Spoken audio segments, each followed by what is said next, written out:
Hi hello welcome back to my channel Srinandan 1213. నేను పావని.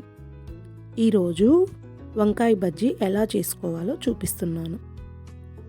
దీనికోసం ఒక గిన్నె తీసుకొని అందులోకి వంకాయ ముక్కలు, టమోటో ముక్కలు, ఆనియన్ ముక్కలు, పచ్చిమిర్చి, కొంచెం పసుపు, కొంచెం చింతపండు, ఉప్పు, ఇందులోకి కొంచెం వాటర్ యాడ్ చేసుకొని స్టవ్ పైన పెట్టుకోవాలి.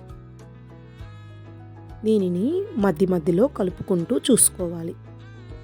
ఇలా దగ్గర పడిన తర్వాత స్టవ్ ఆఫ్ చేసి ముద్దకంతో ఎనుపుకోవాలి. దీన్ని స్మూత్ పేస్ట్లా కాకుండా కొంచెం కోర్సుగా ఎనుపుకోవాలి. ఇప్పుడు తాలింపు పెట్టుకోవాలి. ముందుగా కడాయి పెట్టుకొని అందులో ఆయిల్ వేసి ఆయిల్ హీట్ ఎక్కిన తర్వాత ఆవాలు, జీలకర్ర, మెంతులు, పించ్ ఆఫ్ ధనియా, ఎండుమిర్చి, ఆనియన్స్, కొంచెం కరివేపాకు యాడ్ చేసుకోవాలి. ఆనియన్స్ కొంచెం కలర్ చేంజ్ అయిన తర్వాత కర్రీని ఇందులోకి యాడ్ చేయాలి.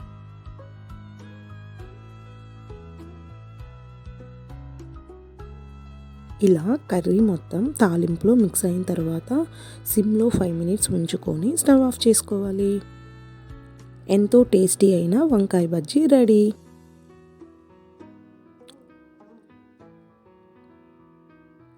మా వీడియో కనుక మీకు నచ్చినట్లయితే ప్లీజ్ లైక్ చేయండి, షేర్ చేయండి, సబ్స్క్రైబ్ చేయండి. Thank you for watching. Thank you to all.